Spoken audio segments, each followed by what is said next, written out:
Déviation de la tête, c'est dévié, ça revient sur Anko dans la surface côté gauche. Ballon dévié encore, Anko repart avec Alvarez, ça réclame une main. Alvarez à gauche de la surface, crochet d'Alvarez pris par deux joueurs. Il repart avec Ruggieri, le centre. C'est repoussé de la tête mais ça revient entrée de surface. La reprise de volée, elle est déviée. C'est repoussé de la tête par la défense encore mais c'est rendu avec Simeone à droite au milieu de terrain qui resserre Molina. Molina pour retrouver Coquet qui resserre Simeone mais c'est mal donné, ça sort en touche. Et l'arbitre demande d'attendre. L'arbitre demande d'attendre, est-ce qu'il y a un penalty ou pas?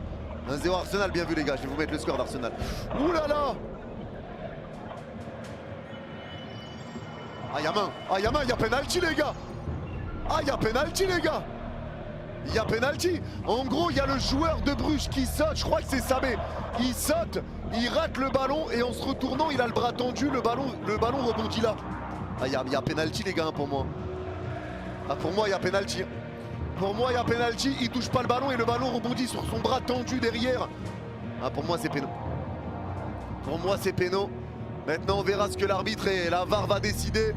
L'arbitre attend la décision de la VAR mais pour moi c'est penalty tous les jours clairement. C'est penalty tous les jours à mes yeux. Maintenant on sait jamais avec la VAR. Bien sûr Dylan. Bien sûr mon Dylan c'est fiable. Bien sûr. Et c'est ce qu'on va voir. C'est ce qu'on va voir. C'est ce qu'on va voir. L'arbitre est en discussion. Mais nos frères, pour moi oui, mais c'est long. Hein. C'est long, hein. Je sais pas pourquoi c'est long comme ça. Alors on va revoir le ralenti. Non, non, il y a péno. Il y a péno. Anko le touche à peine. Non, il y a péno.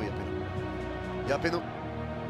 Il y a péno, mais l'arbitre attend toujours la décision. Je sais pas pourquoi c'est long comme ça. Et l'arbitre est appelé, il va aller voir la VAR. Ça va être penalty pour l'Atleti les gars. C'est quasi sûr. C'est quasi sûr. C'est quasi sûr. L'arbitre est devant la VAR. L'arbitre est devant la VAR. Ah non les gars, c'est penalty matin midi soir, il rate le ballon de la tête, il saute, en fait il redescend, il perd son impulsion avant de redescendre, c'est Stankovic. Non, c'est pas Stankovic.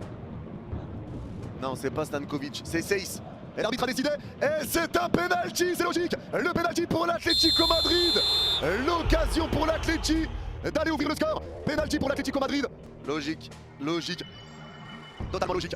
Et l'Atleti a l'occasion d'ouvrir le score à l'extérieur. Et de prendre déjà une option pour la qualification 8ème. C'est Julián Alvarez qui va le frapper, c'est pas Lookman ni Grisou.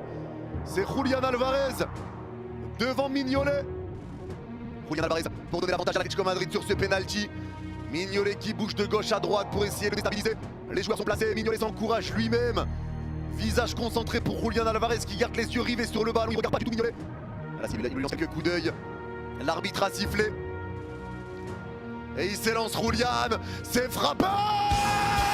Et c'est dedans. Mignolet qui reste au milieu. Et Alvarez n'a pas tremblé.